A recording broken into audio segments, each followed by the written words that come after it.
Assalamualaikum warahmatullahi wabarakatuh.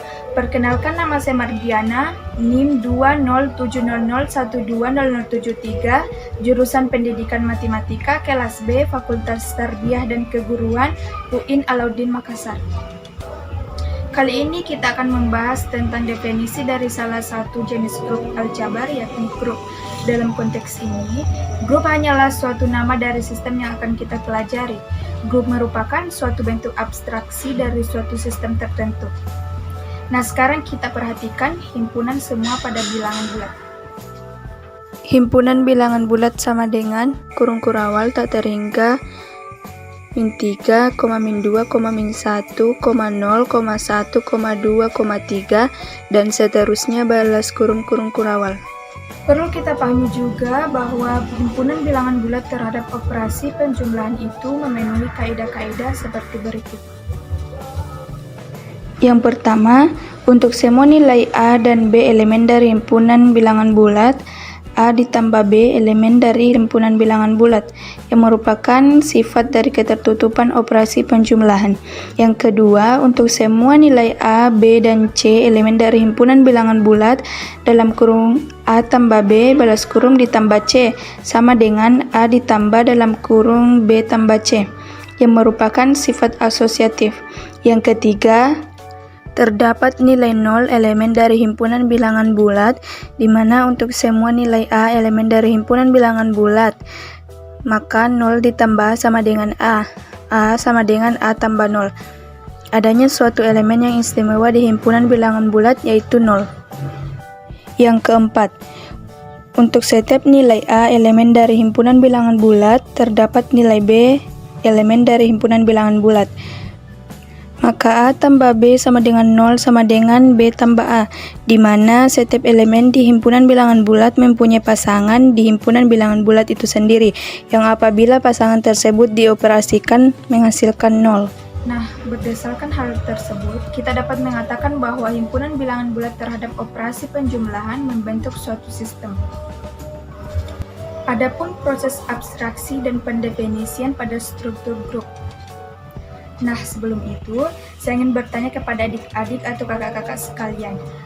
Berdasarkan sifat atau kaidah yang telah dijelaskan sebelumnya, apakah hanya himpunan bilangan bulat terhadap operasi penjumlahan saja yang memenuhi sifat 1-4 seperti yang telah dijelaskan sebelumnya?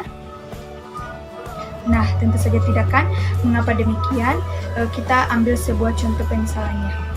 Himpunan bilangan rasional terhadap operasi penjumlahan, juga himpunan bilangan real terhadap operasi penjumlahan. Nah, himpunan semua matriks 2x2, yaitu matriks 2x2 pada himpunan bilangan real terhadap operasi penjumlahan matriks positif, dan lain sebagainya. Dalam matematika, biasanya kita melihat suatu jenis sistem secara luas. Oleh karena itu, untuk melihat dan mempelajari sistem seperti di atas, himpunan bilangan bulat terhadap operasi penjumlahan secara luas, kita lakukan proses abstraksi dari sistem tersebut. Himpunan bilangan bulat diabstraksikan menjadi sebarang himpunan tak komposisif, dan penjumlahan diabstraksikan menjadi sebarang operasi biner perkalian. Definisi grup adalah diberikan himpunan tak kosong pada G, dan pada G didefinisikan suatu operasi biner perkalian. Himpunan G disebut grup terhadap operasi perkalian jika memenuhi sifat seperti berikut ini. Yang pertama, untuk semua nilai A, B elemen dari himpunan G, maka A kali B elemen dari himpunan G, yang merupakan sifat tertutup. Yang kedua, untuk setiap nilai A, B, dan C elemen dari himpunan G, maka dalam kurung A kali B balas kurung kali C sama dengan A kali dalam kurung B kali C balas kurung, yang merupakan sifat asosiatif. Yang ketiga, terdapat pada eksempel elemen himpunan G, di mana untuk semua nilai A elemen himpunan G, maka eksempel kali A sama dengan A kali eksempel, yang merupakan eksistensi elemen netral eksempel. Yang keempat, untuk setiap nilai A elemen himpunan G, terdapat nilai B elemen dari himpunan G, maka A kali B sama dengan eksempel sama dengan B kali A, yang merupakan eksistensi elemen inverse untuk setiap elemen di himpunan G. Grup G terhadap operasi biner perkalian secara ringkas dinotasikan dengan G dan juga perkalian. Jika operasi biner pada grup G bersifat komutatif, yakni memenuhi untuk semua himpunan A dan B elemen dari G, maka A kali B sama dengan B kali A, maka G dan juga perkalian disebut grup abelian atau grup komutatif. Untuk efisiensi penulisan A kali B secara singkat dapat ditulis AB apabila notasi singkat ini tidak menimbulkan kerancuan. Berikut petunjuk untuk pembuktian atau langkah-langkah daripada definisi grup. Yang pertama, harus dibuktikan operasi perkalian merupakan operasi biner atau tertutup. Untuk membuktikannya, sifat tertutup harus ditunjukkan bahwa A kali B dari himpunan rasional dan A kali B tidak sama dengan min 1. Untuk membuktikan sifatnya, diambil sebarang A1, A2, B1, B2 elemen dari himpunan G dengan A1 sama dengan A2 dan B1 sama dengan 2. Harus ditunjukkan A1 kali B1 sama dengan A2 dikali B2. Yang kedua, ditunjukkan operasi perkalian bersifat asosiatif. Yang ketiga, dicari elemen netralnya, yakni dengan langkah pertama memisalkannya E elemen dari himpunan G yang bersifat E kali G sama dengan G, dan selanjutnya diuraikan sehingga akan diperoleh bentuk dari elemen E tersebut. Perlu dicek juga apakah E yang diperoleh tersebut memenuhi sifat G kali E sama dengan G. Yang keempat, diambil sebarang elemen G elemen dari himpunan G.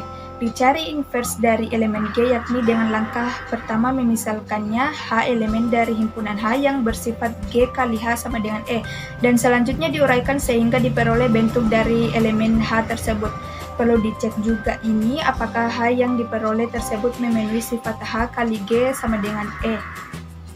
Sebelum kita membahas dari beberapa contoh grup, kita akan membahas terlebih dahulu beberapa teorema atau sifat grup.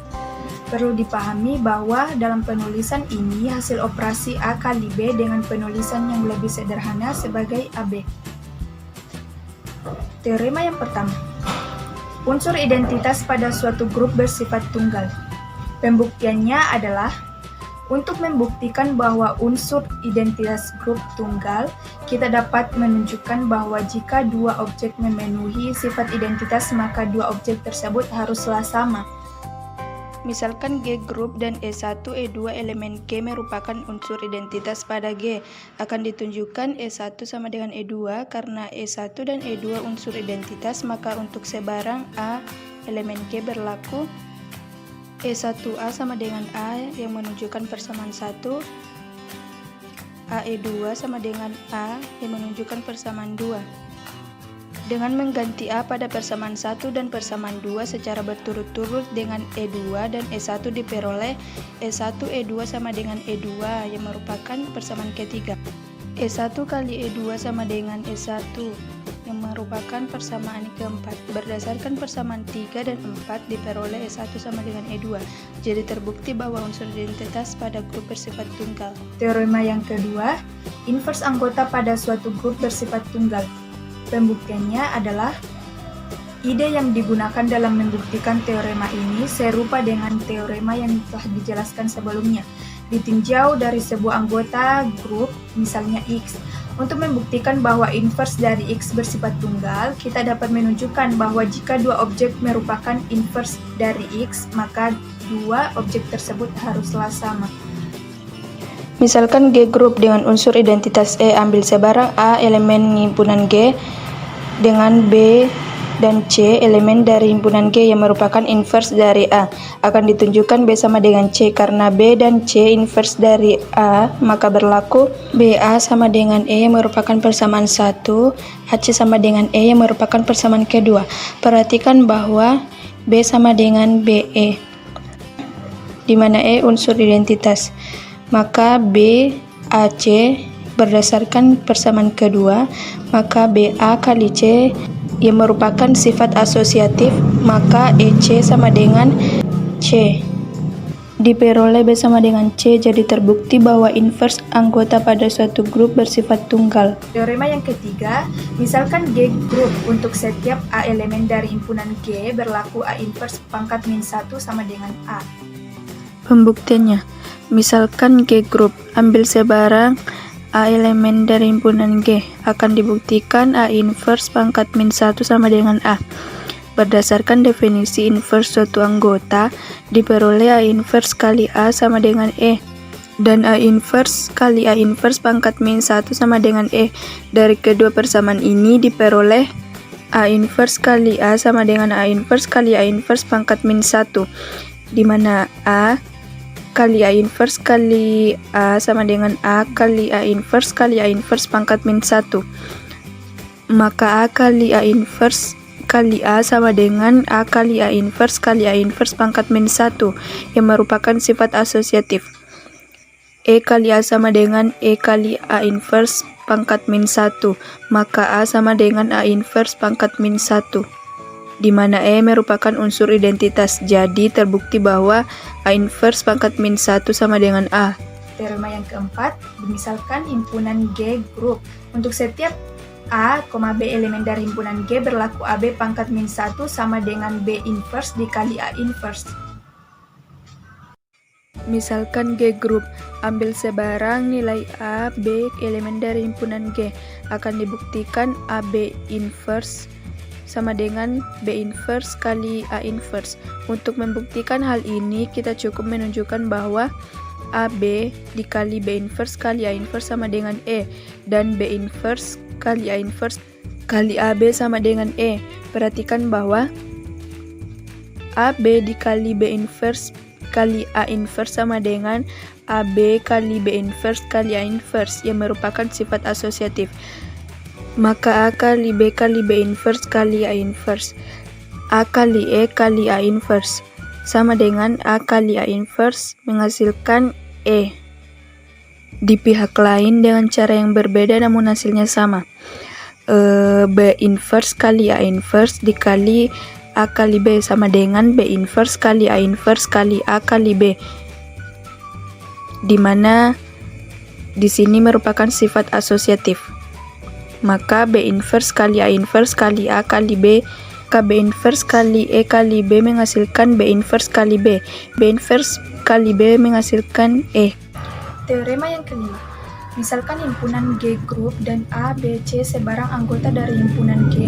Bagian A, jika AB sama dengan AC, maka B sama dengan C. Bagian B, jika BA sama dengan CA, maka B sama dengan C. Pembuktian, misalkan G grup, ambil sebarang nilai A, B, dan C elemen dari himpunan G. Bagian A, diketahui bahwa AB sama dengan AC, akan dibuktikan B sama dengan C. Perhatikan bahwa A kali B sama dengan A kali C. A inverse dikali A kali B sama dengan A inverse dikali A kali C. A inverse dikali A kali B sama dengan A inverse kali A kali C, yang merupakan sifat asosiatif. Maka E kali B sama dengan E kali C, menghasilkan B sama dengan C, dan terbukti. Bagian B, diketahui bahwa B kali A sama dengan C kali A, akan dibuktikan B sama dengan C. Perhatikan bahwa B kali A sama dengan C kali A. B kali A inverse sama dengan C kali A inverse. B kali A inverse sama dengan C kali A inverse, yang merupakan sifat asosiatif. Maka B kali E sama dengan C kali E, menghasilkan B sama dengan C, dan terbukti. Operasi perkalian tidak mesti sama dengan operasi yang kita kenal selama ini, misalnya operasi penjumlahan dan perkalian pada himpunan bilangan real, atau operasi komposisi pada fungsi. Operasi perkalian dapat didefinisikan sendiri, misalnya pada himpunan bilangan real. Operasi perkalian dapat didefinisikan sebagai A kali B sama dengan A tambah B tambah AB untuk semua A, B elemen himpunan bilangan real. Sifat ketiga, himpunan G mempunyai unsur identitas. Terdapat E elemen himpunan G, sehingga untuk setiap A elemen himpunan G bersifat A kali E sama dengan E kali A sama dengan A. Mengimplikasikan bahwa himpunan G tidak kosong, sehingga kita perlu menuliskan secara eksplisit bahwa himpunan G tidak kosong. Untuk lebih jelasnya, kita akan membahas beberapa contoh himpunan yang merupakan grup. Nah, soal yang pertama, periksa apakah himpunan bilangan bulat yang dilambangkan dengan Z dengan operasi penjumlahan biasa merupakan grup. Pembahasan yang pertama, kita akan memeriksa apakah himpunan bilangan bulat bersifat tertutup terhadap operasi penjumlahan. Misal ambil sebarang A dan B elemen dari himpunan bilangan bulat. Jumlah dua bilangan bulat merupakan bilangan bulat, sehingga A tambah B elemen dari himpunan bilangan bulat. Jadi himpunan bilangan bulat bersifat tertutup terhadap operasi penjumlahan. Yang kedua, kita akan memeriksa apakah operasi penjumlahan bersifat asosiatif. Nah, ambil sebarang A, B, dan C elemen himpunan bilangan bulat. Perhatikan bahwa A tambah B tambah C sama dengan A tambah B tambah C, jadi operasi penjumlahan bersifat asosiatif. Yang ketiga, kita akan memeriksa apakah himpunan bilangan bulat dan juga pada perkalian mempunyai unsur identitas. Nah, terdapat 0 elemen himpunan bilangan bulat, sehingga untuk setiap A elemen dari himpunan bilangan bulat berlaku A tambah 0 sama dengan A, dan 0 tambah sama dengan A, jadi 0 merupakan unsur identitas pada himpunan bilangan bulat dan juga pada perkalian. Yang keempat, kita akan memeriksa apakah setiap A elemen himpunan bilangan bulat mempunyai invers. Nah, untuk setiap A elemen dari himpunan bilangan bulat terdapat min A elemen himpunan bilangan bulat, sehingga A tambah min A sama dengan 0 dan min A tambah A sama dengan 0. Jadi setiap unsur di suatu himpunan bilangan bulat mempunyai invers. Dengan demikian dapat disimpulkan bahwa himpunan bilangan bulat juga perkalian dan merupakan grup. Untuk lebih jelasnya, perhatikan contoh soal tersebut.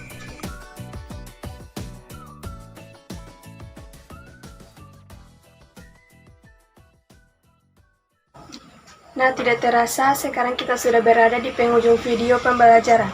Terima kasih atas perhatiannya. Semoga ilmu yang disampaikan bisa bermanfaat bagi kita semua. Dan saya mohon maaf apabila ada salah-salah kata. Sesungguhnya manusia tidak luput dari kesalahan, karena kesempurnaan hanya milik Allah SWT. Wabillahi taufiq wal hidayah. Wassalamualaikum warahmatullahi wabarakatuh.